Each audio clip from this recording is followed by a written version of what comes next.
तो कल advance account का एग्जांपल पहला कर लिया था हम लोगों ने। उसके बाद असाइनमेंट है, पेज नंबर 44 पे असाइनमेंट है।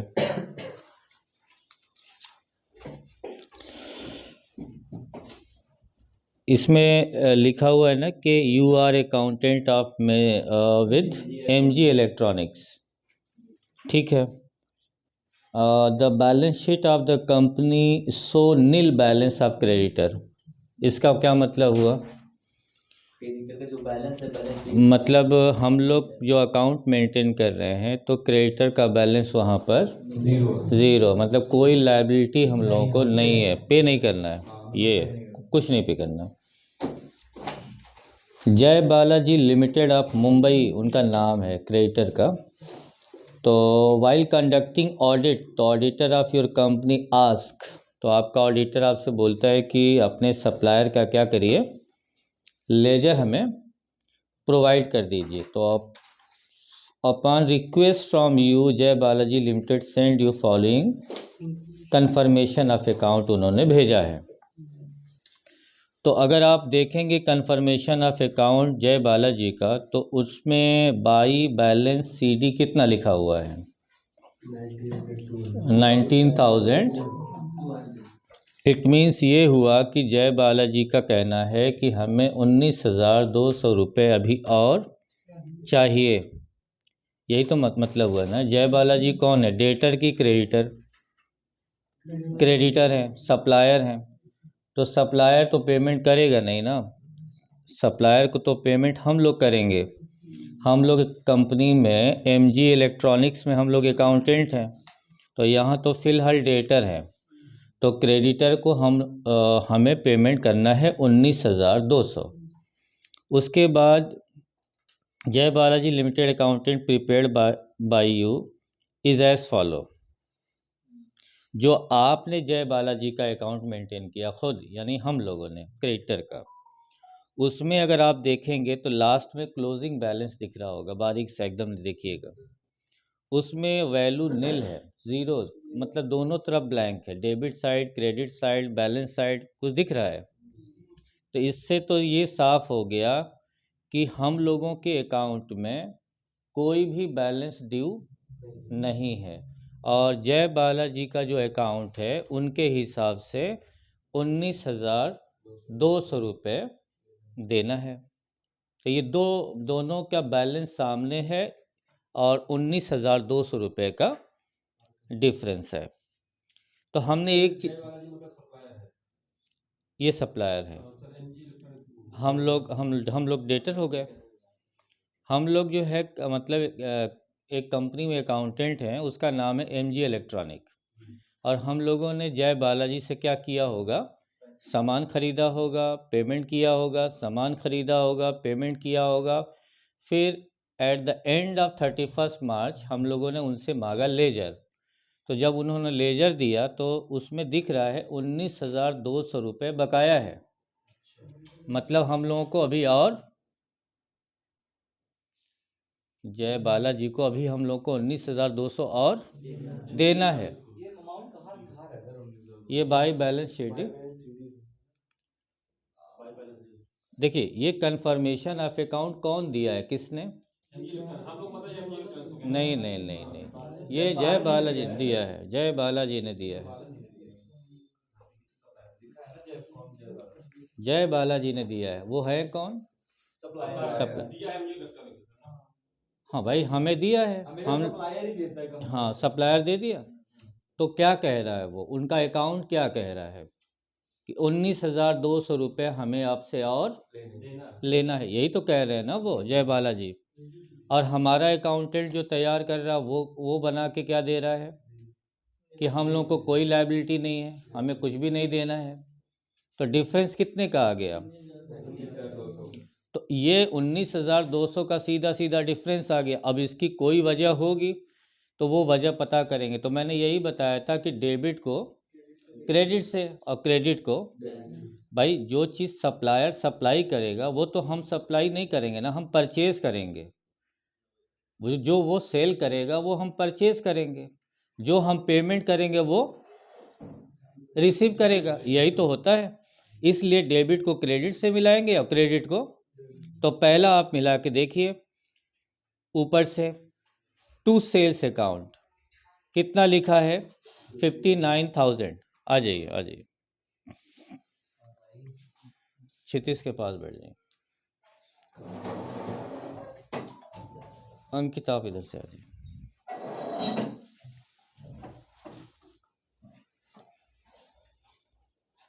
थोड़ा सा स्पेस दे दीजिए इसे।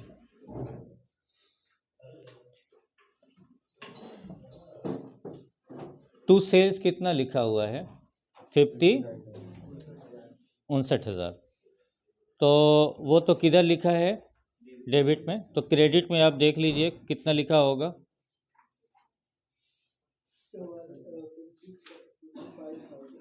55,000 है और उधर कितना है 59,000, 4,000 का फ़र्क है।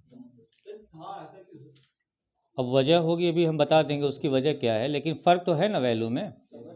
अभी इतना समझ लीजिए कि फ़र्क तो है, नहीं कुछ है मिस्टेक, उसी मतलब अकाउंट की बात है। हाँ। अच्छा दूसरा देख लीजिए 47,200 है, कंफर्मेशन ऑफ अकाउंट ऊपर है, तो सेकंड नंबर तो वही है, सेकंड में कम है। नहीं 47,200 है, तो इधर कितना है 44,000, तो फ़र्क तो है। फिर फ़र्क कितने का हो गया 3,200।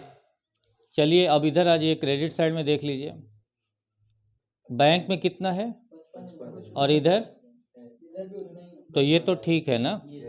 फिर उसके बाद 43,800 है और यहाँ पे 40, तो फिर यहाँ पे कितने का फ़र्क आ रहा है 200 रुपये का। तो कुल मिला के तीन डिफरेंस आ गए, एक जगह पे 59,000 की जगह 55 लिखा है, एक जगह 47,200 की जगह पे 44,000 लिखा है। और ऐसा क्यों हो रहा है, तो ये क्वेश्चन में ही लिखा हुआ है साफ, 50,000 पे 18% चार्ज करेंगे जीएसटी तो कितना आएगा, तो 50 और 9 मिलकर 59,000 हो जाएगा। भाई 50,000 रुपये का सामान उन्होंने बेचा है और 18% जीएसटी लगा दी, तो 9,000 की जीएसटी हो गई, तो 50,000 और प्लस 9,000, 59,000 उन्होंने अपने अकाउंट में अपडेट कर दिया। और जिन्होंने ख़रीदा उन्होंने क्या किया, 50,000 इंटू 12 कर दिया, तो 12 5 60, 6,000 हो गया। तो उसमें से टीडीएस कट गया 1,000, तो ये हो गया 5,000। तो 50,000 और प्लस 5,000 कितना हो गया 55,000, और 55,000 और 59,000 में फ़र्क कितना हो गया। अब समझ में आ गया कि जीएसटी का गलत कैलकुलेशन हुआ है। एक जगह जीएसटी 18% लगाया गया है और एक जगह जीएसटी 12% लगाया गया।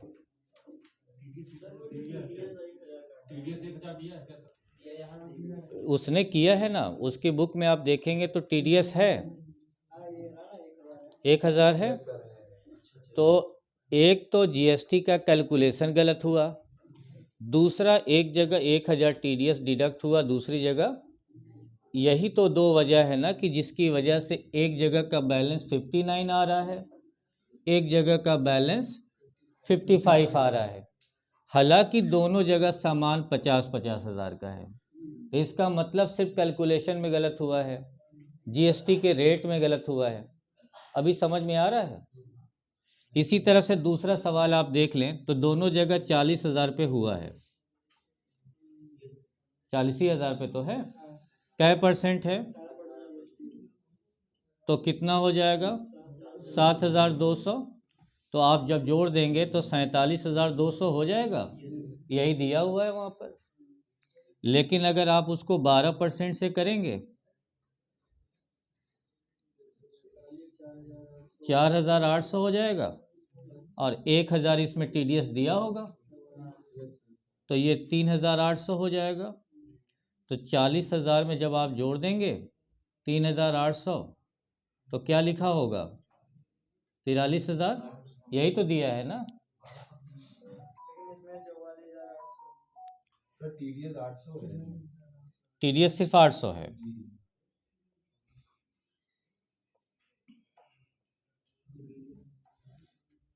तो ये आपका हो गया 40,000 प्लस 4,800, 44,000। सर ये समझ में 12% मतलब वो आ जाएगा। फिर कितना माइनस हुआ है TDS? 800।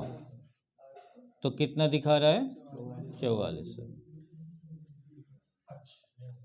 मतलब एक जगह का अकाउंटेंट 18% समझ के एंट्री कर रहा है, एक जगह का अकाउंटेंट, तो ये तो उन दोनों की गलती है ना। तो उसमें हम लोग क्या कर सकते हैं? इसमें गलती इसकी है, ये बालाजी लिमिटेड वाले में।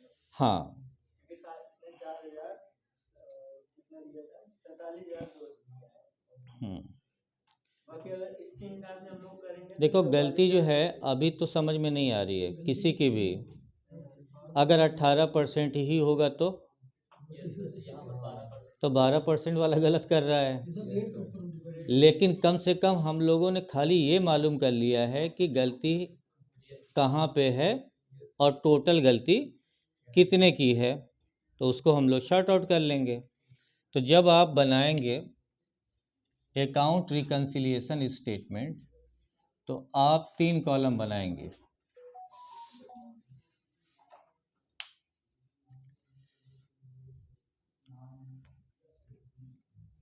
पहले वाले कॉलम में क्या लिखेंगे आप? पार्टिकुलर। दूसरे में अमाउंट, तीसरे में अमाउंट। यहाँ लिख देंगे अकाउंट रिकन्सिलिएशन स्टेटमेंट।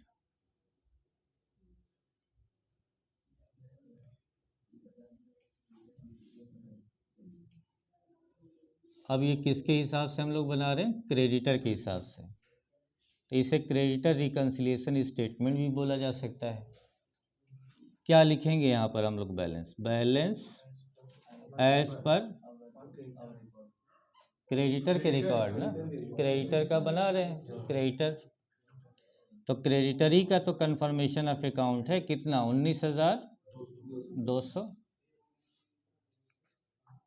और जितने भी डिफरेंस है उनको हमने क्या बताया है आपको करने के लिए? लेस। बैलेंस सीडी दिया था, बस मान के चल रहे हैं ना। हाँ, वो उसका बैलेंस है, वही उसका ये जी ये है। और पहला है कि रॉन्ग कैलकुलेशन इन GST।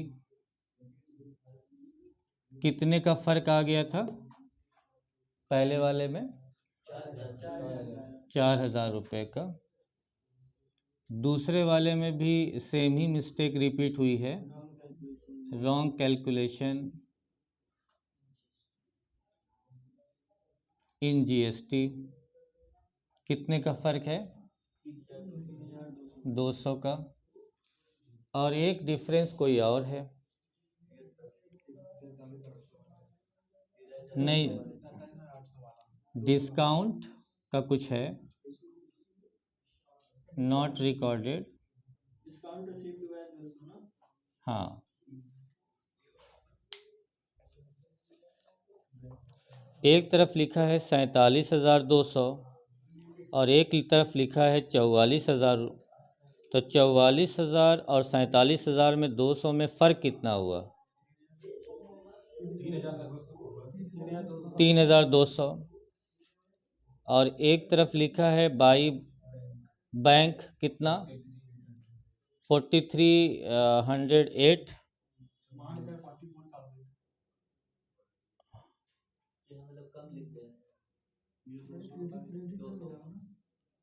हाँ, 50 है और यहाँ पर आपका 58 है। ठीक है, तो यहाँ पर आपका 200 रुपये का डिस्काउंट का फ़र्क है। 43,800 है और एक 44 है, तो 200 रुपये डिस्काउंट का है। एक चीज़ और छूट गई है, गौर करिए। नहीं, लिखा हुआ है कि टू सेल्स 11,800 रुपये का, देखिए, और उसकी कोई एंट्री है ही नहीं ना। हाँ, तो लिखेंगे कि goods supplied but not recorded, कितना, 11,800। जोड़ लेते हैं, 11 और 4 15 और 3 18, 19,200 हो रहा है टोटल। अब इसमें से इसको माइनस कर देंगे, नील हो जाएगा, तब बैलेंस आ जाएगा कि balance as per our record. भाई हमारे रिकॉर्ड में क्या था, नील ही था।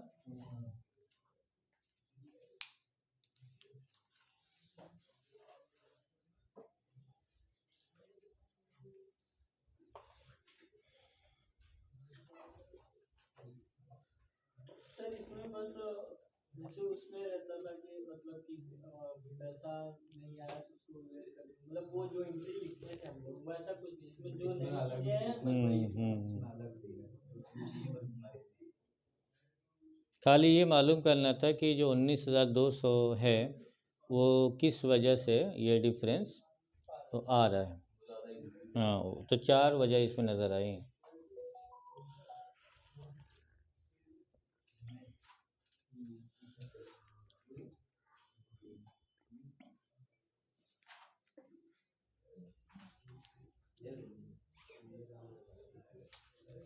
अब आ जाते हैं ब्रांच रिकन्सिलिएशन स्टेटमेंट में। सर इसमें डेटर का भी बोला है अच्छा हो गया। हाँ,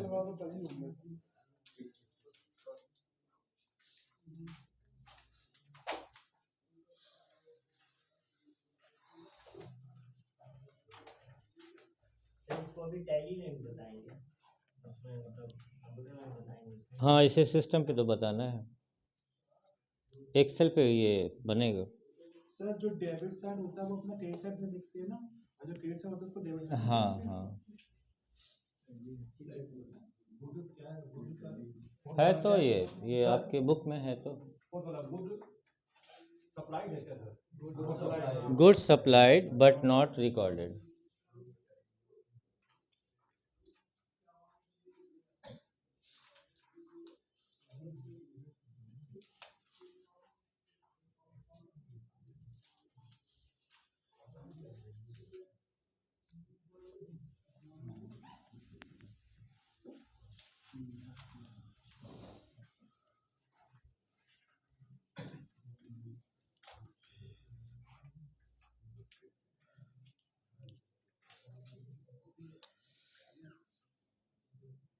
ब्रांच रिकन्सिलिएशन स्टेटमेंट।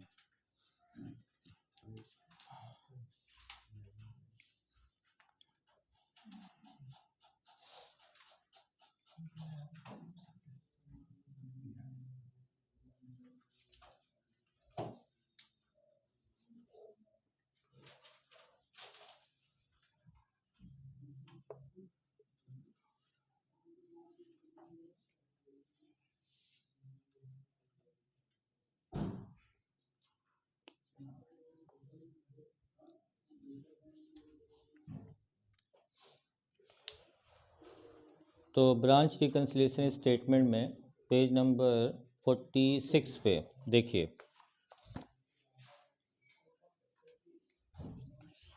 असाइनमेंट से ही शुरू किया गया है। इसमें लिखा है कि you are accountant of messrs Ratnagiri textile private limited, ये हेड ऑफिस है, और at the beginning of every month you get statement from Nashik branch. तो नासिक ब्रांच से आपका लेन देन होता है। तो रत्नागिरी में आपका हेड ऑफिस है और नासिक में आपका ब्रांच है, तो दोनों के बीच में ट्रांजैक्शन हुआ है, उसको मिलाना है। तो सबसे पहले देखेंगे मेसर्स रत्नागिरी टेक्सटाइल लिमिटेड लिखा हुआ है, हेडिंग हेड ऑफिस, और नीचे लिखा हुआ उसके नासिक ब्रांच अकाउंट। इससे ये मालूम चला, इससे ये पता चलता है, इधर देखिए, इससे ये पता चलता है कि जो ऊपर लिखा हुआ है वो मेन है। तो मेसर्स रत्नागिरी टेक्सटाइल लिमिटेड ये हेड ऑफिस है, और जो नीचे लिखा हुआ नासिक ब्रांच ये उसका लेजर है, यानी कि नासिक का। तो इसका मतलब ये बनाया किसने है? हेड ऑफिस ने। किसका बनाया है? अपनी ब्रांच का। और जब आप नीचे आ जाएंगे इसके बाद, तो नीचे आप देखेंगे तो लिखेगा messrs Ratnagiri textile limited Nashik branch, मतलब ये नासिक ब्रांच ने बनाया है। तो किसका बनाया है? हेड ऑफिस का। तो दोनों के बीच में जब ट्रांजैक्शन हो रहा है तो क्रॉस जो है सीजर स्टाइल में इसको मैच कराएंगे, क्रॉस। तो क्रॉस कराएंगे तो सबसे पहले आप देखेंगे तो टू बैलेंस बीडी है 50,000 रुपये, तो वो क्रेडिट साइड में लिखा होगा बाई बैलेंस बीडी 50,000, तो ये मैच हो गया, टिक कर देंगे दोनों तरफ। फिर गुड्स सेंड टू ब्रांच है 3 लाख रुपए, और यहाँ पे है by goods receive from head office 3 lakh रुपए, तो ये भी मैच कर रहा है। फिर तीसरा है कि टू बैंक, यानी ब्रांच को पेमेंट किया गया है 25,000 रुपये का, और ये चीज़ यहाँ पर नहीं है, यहाँ पर डायरेक्ट बाई बैलेंस लिख दिया गया है सीडी। तो एक चीज़ जो है क्रॉस हो गई, टू बैंक 25,000 नहीं मैच किया। फिर अब आ जाते हैं क्रेडिट साइड में, हेड ऑफिस की क्रेडिट साइड में, तो लिखा है बाई बैंक 3,60,000, तो डेबिट साइड में लिखा है नीचे कि टू बैंक 3,60,000। फिर उसके बाद हेड ऑफिस में कुछ नहीं लिखा है, लिखा है बाई बैलेंस सीडी 15,000, तो बैलेंस तो छोड़ ही देते हैं क्योंकि बैलेंस ही तो मैच करना रहता है। लेकिन जब आते हैं नासिक ब्रांच में तो वहाँ दो चीज़ें और मिल जाती हैं, goods return to head office, ये मैच नहीं कर रहा है। तो कुल मिला के 3 चीज़ें ऐसी थीं जो नहीं मैच करी। अब जो बैलेंस लेना है वो हेड ऑफिस का लेना है, तो वो बैलेंस कितना है? 15,000। हाँ, हेड ऑफिस, हाँ लिख देंगे कि balance as per head office कितना आप लिख देंगे? 15,000, और फिर लेस कर देंगे पहला पेमेंट मेड, पेमेंट किया गया बट नॉट रिसीव, लेकिन रिसीव नहीं हुआ, वो कितना था? 25,000। दूसरा डिफरेंस था कि goods return to head office, वो कितने का? 30,000 का। और तीसरा था, हाँ, goods transfer to Mumbai branch 10,000। बस यही था। अब सबको जोड़ लेंगे तो 40 और 25 65,000 हो जाएगा, और 15,000 में से 65 को माइनस करेंगे तो माइनस में आ जाएगा, 50,000 रुपये माइनस में आ जाएगा।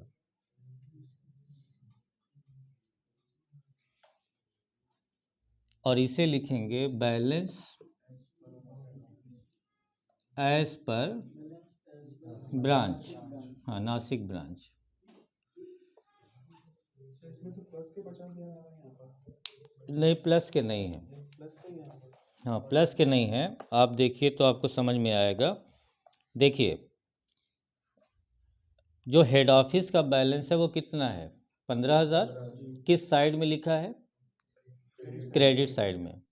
तो ये होना किधर चाहिए था? नीचे वाला बैलेंस डेबिट साइड में।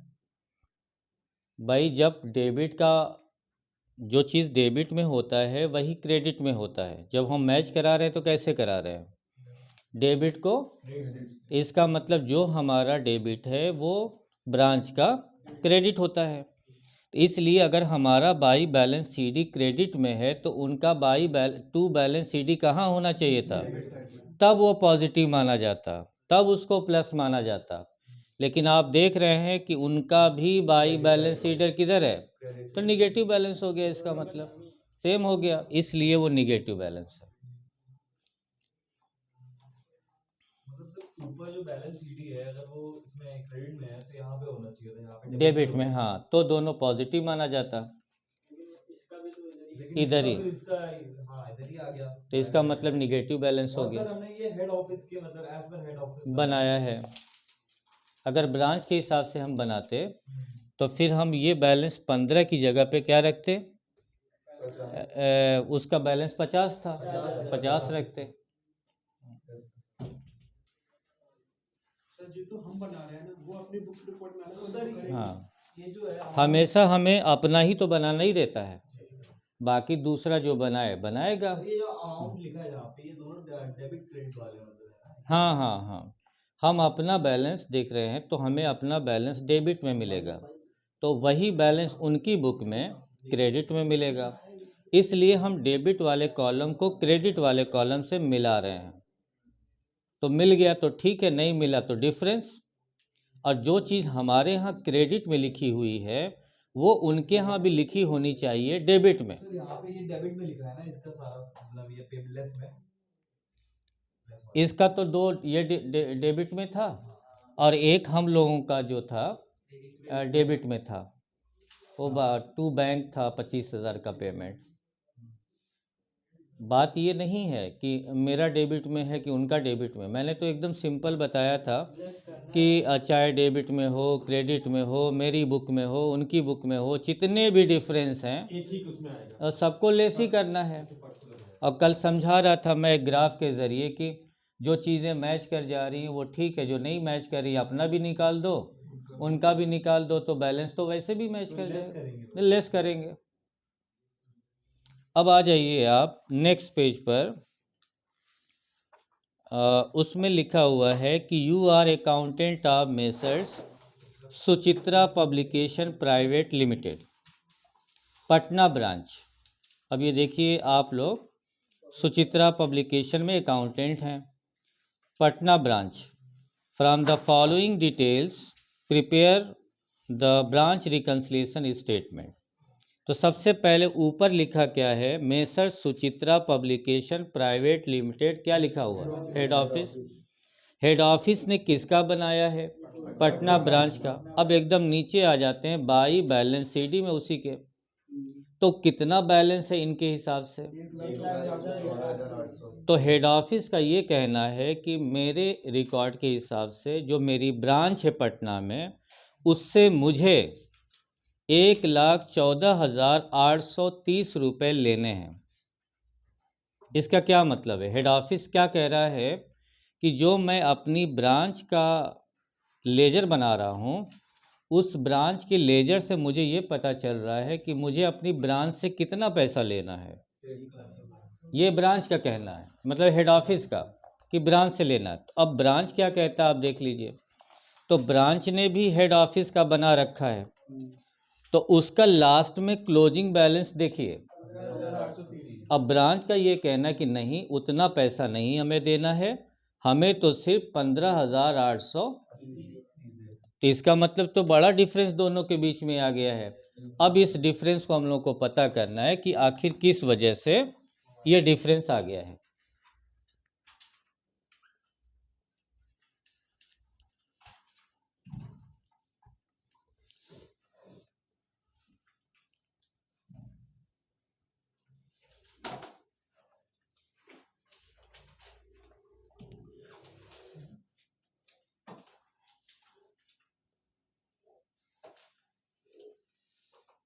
यहाँ पर कितना लिखेंगे हम लोग बैलेंस,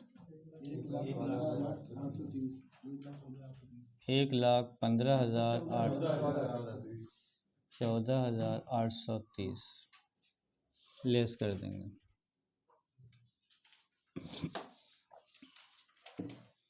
चलिए अब आ जाते हैं पेज नंबर 47 पे। पहला है टू बैलेंस सीडी 41,256। अब पीछे नेक्स्ट पेज पर देखते हैं कि उनका ओपनिंग बैलेंस कितना है, 41,200, तो मैच कर रहा है, दोनों तरफ टिक कर देंगे, है ना। 41,256। देखिए ऐसे देख लीजिए, to balance BD CD, sorry 41,256। अब जब उधर जाएंगे आप तो उनका ओपनिंग बैलेंस लिखा हुआ है 41,256, तो दोनों एक ही चीज़ है। हाँ, अब आ जाते हैं उसके बाद नेक्स्ट पर। देखिए, to goods sent to branch, 2 सामान दिया गया है। टैक्समैन की लॉ बुक है 45,000 की, और नभी एक्सपर्ट मैनुअल से 40,000 की। ये 2 सामान है। अब उधर जाके चेक करना होगा कि रिसीव हुआ कि नहीं। तो goods receive from head office 45,000 और 40,000, दोनों तरफ टिक कर दीजिए।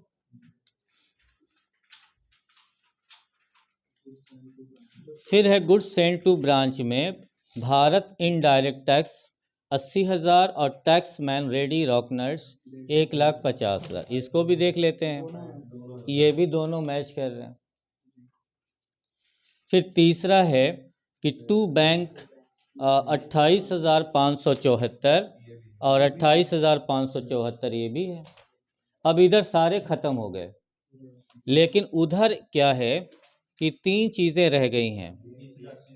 20,000 30,000 का एक ट्रांसफ़र टू दरभंगा ब्रांच है जो नहीं मिला, और एक गुड्स रिटर्न है टू हेड ऑफिस 4,000।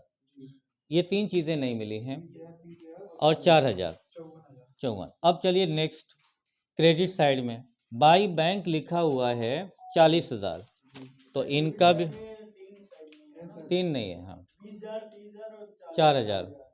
फिर क्रेडिट साइड में देखिए, अब बाई बैंक 40,000 मैच कर रहा है, फिर बाई बैंक 80,000 मैच कर रहा है, फिर बाई बैंक 1.5 लाख मैच कर रहा है, ख़त्म हो गया।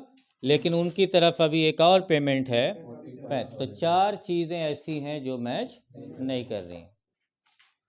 तो सबसे पहला होगा goods supplied but not receive,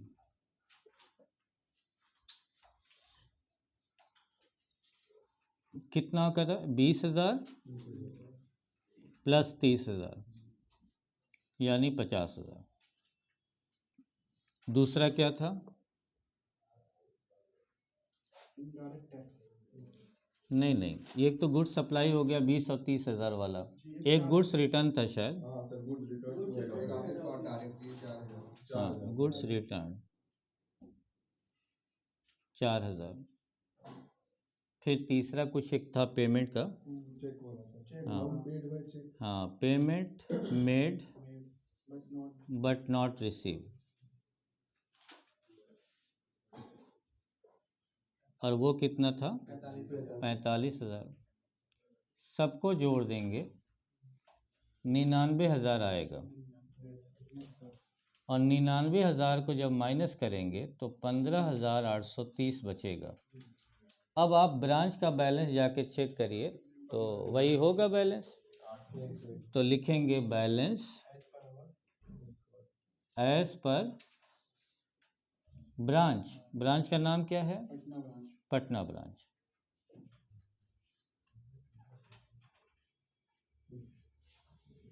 हो गया।